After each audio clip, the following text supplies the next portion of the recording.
All right, in today's video, we're going to show you exactly how to remove your stock front suspension and replace it with a Progressive brand cartridge kit on your Harley Davidson with a batwing or shark nose fairing. And since we're going to have the forks off anyways, we're going to show you how to rebuild them and replace the fork seals. And Lurch wanted to do this on his 2015 Road Glide Special for a smoother ride and for better, more stable cornering abilities.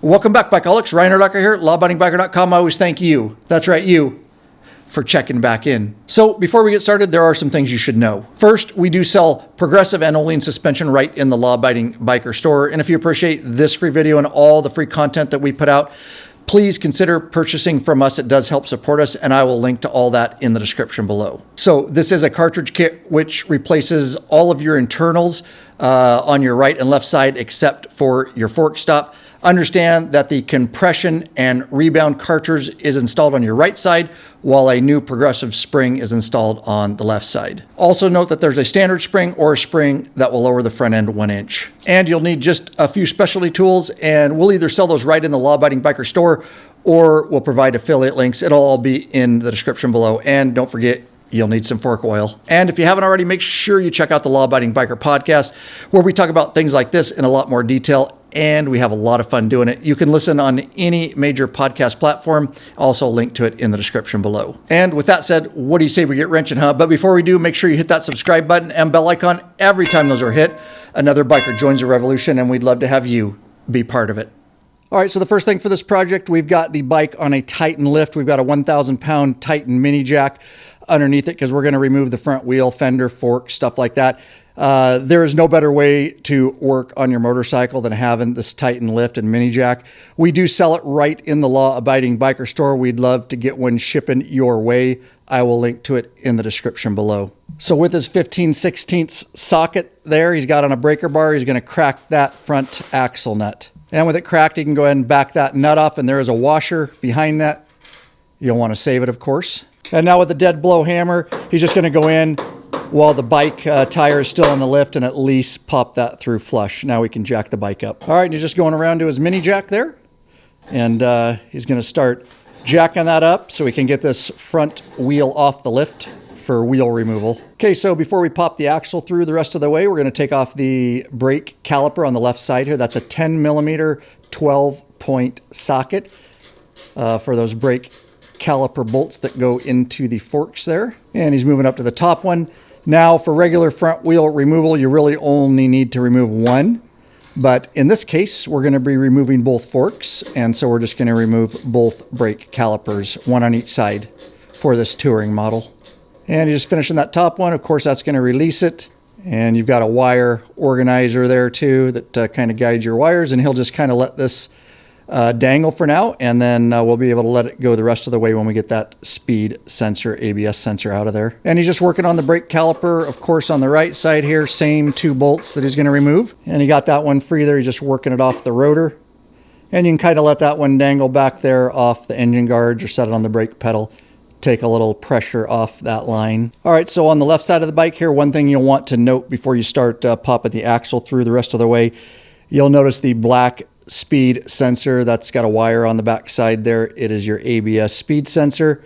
And then we'll move over to the other side here. And on this side, you'll want to note between the forks and the wheel is a spacer, and you'll see the machined grooved lines go to the outside. You'll want to note that because we'll put it back on the same way. Okay, so now with the wheel off the lift and the brake calipers removed, he's just got a Phillips screwdriver and a dead blow hammer. He's going to push that axle through. You can see it kind of drop there, and now we can remove that speed sensor out of there. Of course, that dangles the whole caliper, and he's just getting that caliper off the rotor there, and he'll find a place to set that. You can also zip tie it if you want to your crash bars, or just set it like he is. All right, now you can pull that axle out the rest of the way. He's going to be supporting the wheel there. Of course, the spacer on that other side dropped down, no big deal there, and he can get this tire out from there now. All right, and with a 1/4 inch hex head there on a socket and extension, we're going to remove this fender from the forks, and there's 2 bolts on both sides. And on the inside, you don't have to worry about it because those nuts are welded on. So you just back the bolts out there. And one on the back side of the fork, one on the front side there. And he's just working on that last one there, of course, supporting his fender, so it doesn't just drop onto the lift. And now you can get that fender out of the way. All right, so we're going to remove the fuel tank. You don't have to, but it's going to make it a lot easier to work up there at the fork. So remove the seat here is what we're going to do. It's really easy to remove the fuel tank. We're going to show you how here. That's a thumb bolt, one of our extended thumb bolts for the rear seat. Makes it super easy to get off. It is a product from RICKRAK. We sell it right in the Law Abiding Biker store. We've got regular and then extended for your touring to get behind that passenger seat and all that. Makes it super easy. I'll link to everything in the description below. With that, he's going to go ahead, pop the rear of the seat up, slide out that front tongue, and then he's got a wire to contend with because this is my Harley heated hammock. He's going to unplug that and get the seat out of the way. All right, first thing, he's going to pull that vent line. There's one vent line on the right side. It'll probably be zip tied down stock on your bike, so go down there, look for the zip tie. There's another vent line over on this side here, and he can actually disconnect it right there. And he got that popped off. Next, he's looking for his gray plug. There's a gray plug underneath the seat there, and he's going to go ahead and push that, and then it pulls right out like that. And on the rear of the tank here are two bolts. They're Torx T40. And he's going to go ahead and back these out. Got that one out there, and he'll move around to the left side of the tank here and back that one out. Again, Torx T40. Okay, so before we remove the front tank bolts, we want to keep it a little bit steady because you got to yank on this fuel line to get it out. Little rag underneath, you are going to spill just a little bit of fuel, but this is a quick disconnect. He's going to go ahead and push up on the black bottom portion, pull up on the silver sleeve there, and then pull down on the black fuel line. And he popped it there. Like I say, you'd lose just a little bit of fuel, but that's disconnected. Okay, and then at the front of your tank, both sides, bolts, there's little rubber covers over it. They just pop off, exposing the bolt there. Torx T40, same as the rear of your tank.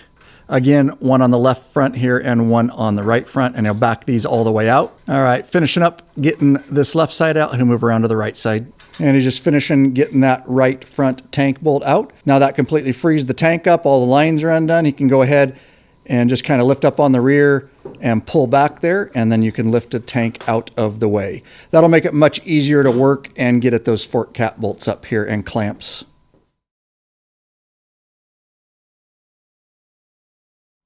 All right, and then on both sides of your lower inner dash cover here is a Torx T27 bolt, left and right side. All right, and you're just moving around to the other side, and he'll get that bolt out of the way. All right, so what you want to do now is stock here. This is stock, and he's going to go ahead and remove that big plug there. It's just a push tab, and then you pull it out. You're going to have one of those on both sides, and then whatever other accessories that you have plugged in, and we can rock that out of the way there.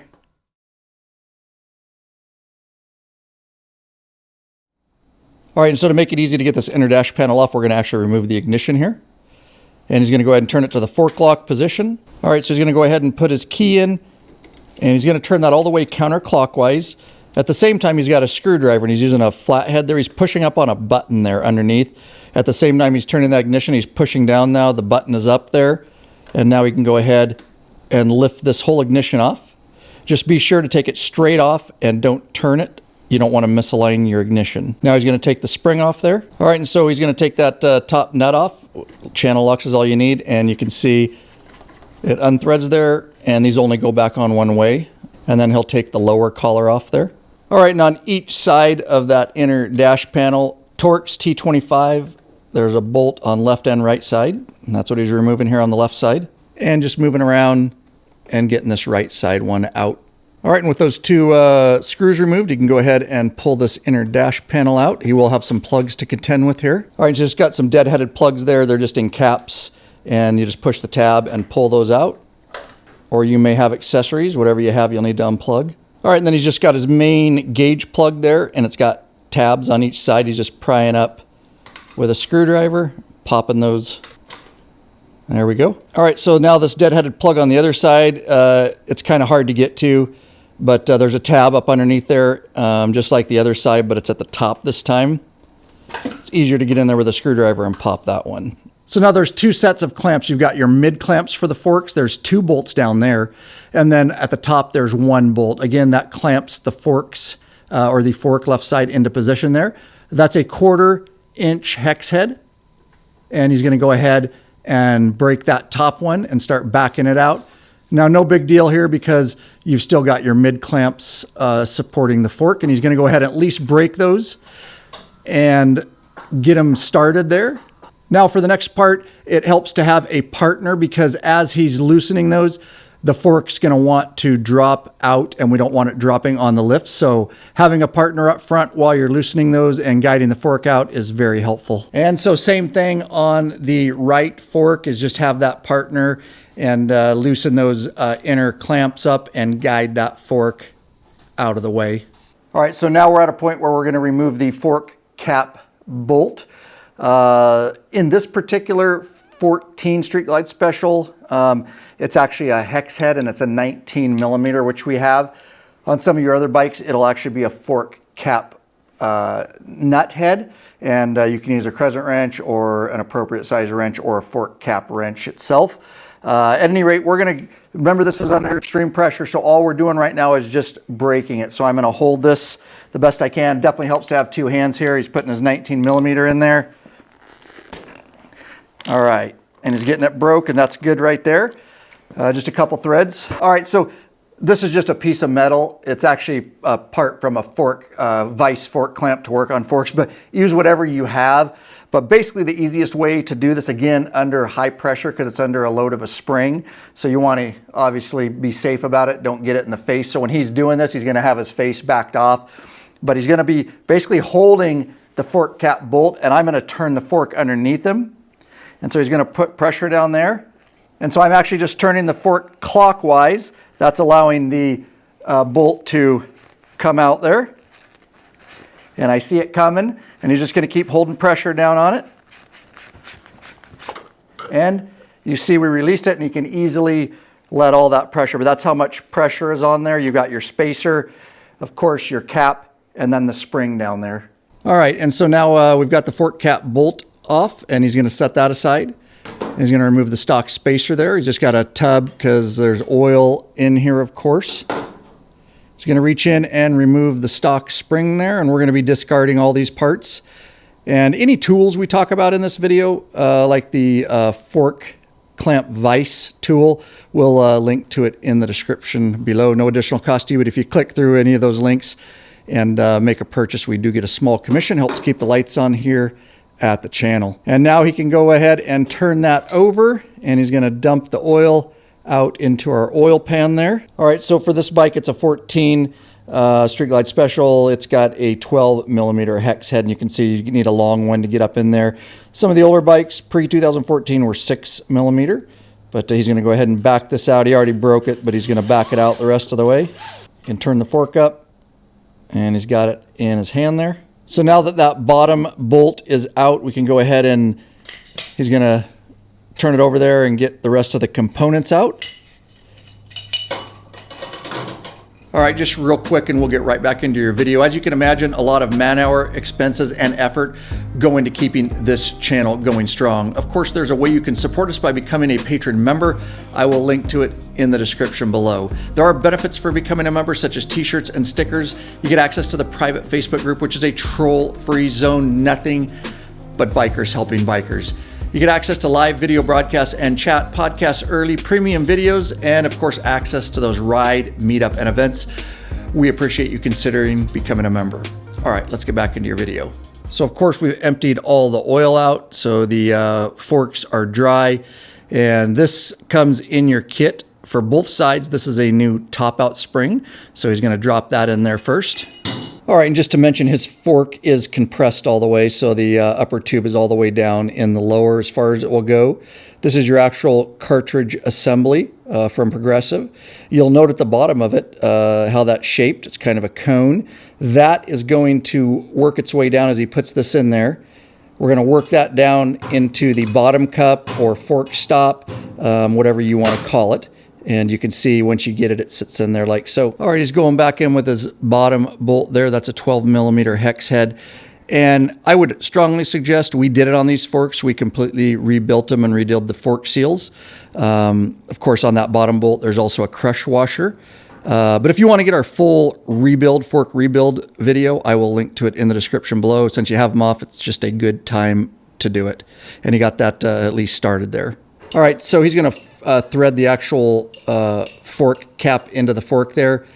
That way when he's tightening this bottom bolt, it won't spin on him and he can actually tighten it up. All right, so you can either put the fork back in a fork vise tool like the Jim's brand that we use. I'll link to it in the description below. Or you can just have a second set of hands because you're going to have to torque that bottom bolt down. And so I'm going to hold the fork while Lurch is actually torquing it down 30 to 37 foot-pounds with the 12 millimeter hex head. And if you're interested in these torque wrenches, they're really great. They have a nice feel and audible signal as you work up to your torque spec. I'll link to those in the description below. All right, so now that we got the bottom bolt all torqued down, we can go ahead and take that fork cap bolt back out because we need to fill the fork with oil. All right, so of course he's got his fork oil there, the recommended type, and 300 milliliters or 300 cc. And you kind of got to push the cartridge to the side and use a container like he's got with a real fine lip on it there, because you got to pour the oil down into there with the cartridge in it. So now that the oil's in, he can go ahead and pull up on the upper tube there, bring it up to the fork cap bolt there, and he's going to get that started. And with his 19 millimeter, he's going to go ahead and snug that down. All right, and he's just putting his fork into our Jim's fork tube holder. Goes right in a vise, makes it very handy. I will link to that tool in the description below. And with his 19 millimeter hex head, he's going to torque this down 16 to 43 foot-pounds. And again, I'll link to those handy torque wrenches in the description below. Okay, so we already did the right side, and that's actually your compression and rebound side because we put the cartridge in that side. Now he's holding the left side, of course, and we're going to go ahead and put the new top-out spring that comes with your progressive suspension. And then he's going to put that damper rod, and of course, that's going to fit down into the fork stop down there. And you also noticed it had a bolt head on it, so we can hold it here in a moment. Also, don't forget, we have our very popular OHLINS suspension install for front and rear. So if you're more interested in OHLINS than progressive, make sure to check that video out. I'll link to it in the description below. The install is quite a bit different on the OHLINS. And so progressive put that nut on top. It's a 12 millimeter socket with several extensions there. This will help hold the damper rod so we can bolt in that bottom bolt without everything spinning on us. So it definitely helps to have two hands here. One guy can hold the long extensions on the bolt, and of course the other guy can be at the bottom with this 12 millimeter hex head, get it tightened down and torqued to specs, which is 30 to 37 foot-pounds. All right, so next we're gonna put the oil in, and we're gonna need to set our fork oil level or air gap. And basically what that means is your oil will sit a certain distance below the top cap, fork bolt cap, and that space is your air gap. Now this is a nice handy little tool that you can have on hand. It's a fork oil gap level tool. I will link to it in the description below. Either we'll sell it in our store or it will be an affiliate link. Either way, we'll have a link for it. And basically on this, you can see the ring at the very top. That's going to sit on the top of the fork. And then on that rod, there's all your different measurements. We have ours set at 170 millimeters, and there's lines on there. And you can set that top ring right there. So we'll fill the oil up, probably overfill it a little bit. And then we can use our syringe. You can see it's got a tube on it there, and it sucks through the plastic tube, through the metal tube, and we'll suck it out right there to the bottom, of course, of the rod, and that will mean it's at 170 millimeters of air gap. All right, so now he's just gonna go ahead and start filling his fork up. You basically wanna put too much oil. You don't want it coming over the top because we want it up over the level of our tool. And so he'll pour some in there. And now he's gonna cycle that fork up and down slowly, and you'll hear it, and he's gonna work the air and air bubbles out of there by doing that, working it in. He'll do that about 10 times here. All right, so he's going in, he worked that 10 times. He's going in with some more oil there. He can kind of see down in there. And now he'll go ahead and work that fork tube again, and you'll be able to hear it. Just keep working it till you hear the noises in there stopping and you've worked all the air out. And he'll use that tool right now just because that rod, and he'll see if it's wet to see if he's overfilled a little bit. Doesn't look like he is, and he's just going to go in with more oil. And he can take that fork oil tool, and you can see when it gets wet and he knows he's overfilled a little bit, he can hook up the syringe portion to it, and he can go ahead and suck the excess fluid out of there. Nice thing is you can throw this back in to your bottle so we can use it on the other fork if we need it. And you basically just keep sucking till you only get air and no more fluid. All right, so remember we're working on the left side. The right side was our compression and rebound with the cartridge. This side we've filled to the proper oil level and worked the tube up and down. And you can, when you order, you can either get a standard spring, which is what we have, or a lower spring, which lowers it 1 inch.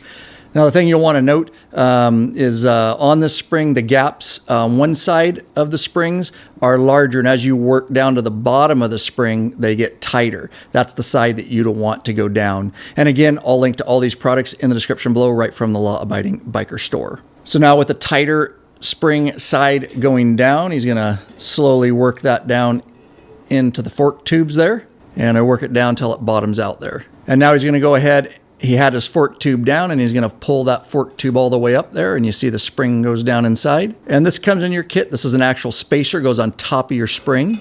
Put that in. And now he's going to start his new fork cap bolt.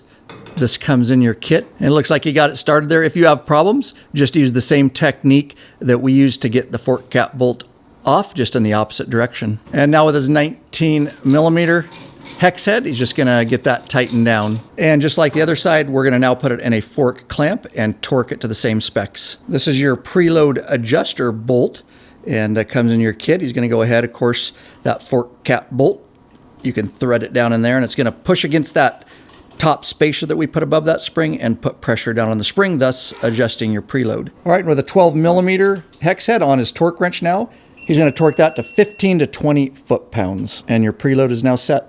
All right, so the easiest way to do this is definitely to have a second set of hands, and one person can slide the fork and tube up into the mid clamps and upper clamp, while the other person on the inside is starting to tighten those bolts down and making sure again that we have the top of that fork lined up with the clamp appropriately. As far as where these forks sit, up in your top clamps, you're going to note that they're not quite even, and that's normal with this progressive suspension. Your left side, your spring side, is going to appear longer than the right side, the cartridge side. And so it's helpful to put an axle in. Your axle doesn't lie, and that will true them up. And then once you get the axle in, you can actually push them either direction you want. We're actually going to go up with the whole system just a little bit so that at least the right fork, the cartridge side, sits right at near the top of the clamp, which means the left side will sit up even just a little bit over the top clamp. So up to you on that, but just note that is normal, and this is an easy way to get it all lined up. All right, and with a 1/4 inch hex head, there's 2 bolts there that he's tightening down. Those are your mid clamp bolts, and he's just getting these a little bit snug, and then we're gonna torque them down to specs. And he's moving up top there to that one, same size, and just 1 bolt, and he's gonna snug that one down too before we torque it. That's your top clamp there. All right, so just going in with his torque wrench, and it's the same for the top clamp and the 2 bolts at the mid clamp, and it's 14 to 18 foot-pounds is what he's putting on those. Got that one. And he'll go torque the 2 mid clamp bolts. And we're going back in with the right fork, which is the rebound side, and we're gonna do everything exactly the same and torque things down, get everything lined up. And of course now we're gonna go back on and get the fender into place. And it definitely helps to have a partner for this too. One guy can hold it in place because there are the 4 bolts, both sides, front, and back of the forks there, and we'll get these bolts all finger started. And with this 1/4 inch hex head wrench there, he's gonna go ahead and go around this fender, both sides, and just get these snug down. We're not gonna torque these. All right, and of course, back up with our front wheel. Do make sure that you're putting this on correctly. There's arrows on it in the direction that it turns. You don't want to put it on backwards. All right, and just to speed this up, we're going to work together putting this front wheel back on. And don't forget that you've got the axle. We put a little anti-seize grease on it so it comes off easier next time. And then that goes through. And then, of course, On the right side, there's a spacer, and it's got machine grooves in it that goes to the outside of the bike. It goes in between the fork and the wheel. And then as we pop the axle through, of course, between the left fork and the wheel goes the ABS speed sensor, and then we can slide the axle all the way through. All right, don't forget your stock washer goes on first, and then your front axle nut. All right, and then don't forget your stock bolt there. That is your pinch bolt. It's a safety mechanism that pinches your axle from the other side, just in case you did lose your axle nut or it loosened up. And with a 6mm hex head, he's going to go ahead and torque this pinch bolt down to 18 to 22 foot-pounds. There we go. On the torque wrench there, he's going to torque this down 70 to 75 foot-pounds is what the front axle nut calls for. There we go. All right, so we're going to go back on with both brake calipers there. Just make sure you spread the brake pad plates apart so they fit over your rotor. You can use a screwdriver. Just take care not to mar them up. Okay, this left side brake caliper, now that the cheek plates are spread apart, you can fit it up over the rotor there. And of course, line the 2 bolt holes up there. All right, with his caliper back in place over the rotor, he can start lining things up. Don't forget there's an additional plate on the left side. That's his stock bolt and washer. And that little plate there is to guide your ABS sensor wire and hold it. So he's getting that all squared away. And then he can go in with his stock bottom bolt and washer. And then he'll follow it up here with his 10mm 12-point socket on those brake caliper bolts. And he's just getting those snug down. And he'll do the same install on the other side minus the ABS wire.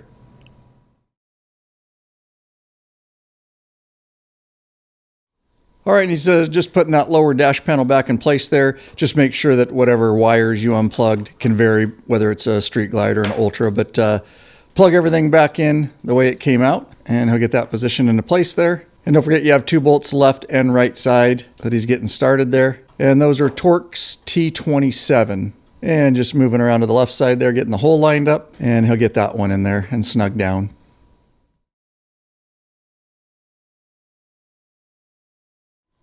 All right, we're going to put the ignition back together. First, you take your collar, and it's got 2 nipples on it there. They slide down into the channels there. And then I'll go on with his threaded collar there. It's actually a nut, so to speak, and it threads right over the top there. And then I'll take his channel locks and just barely a snug here. You don't have to do much. All right, so he's going to go back on with his ignition, put the spring over the shaft there. Now remember, we took this out in the fork lock position. You want to go in very gently and back in the fork lock position, feeling for the channels there. Try not to turn it. And he's feeling for it there. And back into place. And now he can go ahead. He's got his key and he's going to push down on that and turn clockwise. And it locks that. You'll hear it lock and snap into place. All right, and he's just getting his tank position back there. He'll kind of slide it on and try to line up those front 2 holes. All right, and he's just going in with his bolt there, left front, and there's one on the right front too, and we're not going to tighten anything down yet. We got to line up the back holes, but he'll go around to the right side and get that one started. And just 2 bolts on the rear here of the tank, left side, and then he'll move over to the right side there. And with his wrench now, Torx T40, he can go ahead and get these rear ones snugged all the way down. And with the rear ones tightened, he can go ahead and go up front, left and right side, and get those snugged down too. And again, Torx T40. And don't forget your rubber cap that goes over the top of the front bolts there. And he's going to go ahead and hook up his fuel line. He's pulling up on the chrome collar there, pushing up on the black portion, and you heard it snap into place. All right, just going to get his right side vent line, just fish it down through the right side of the bike there.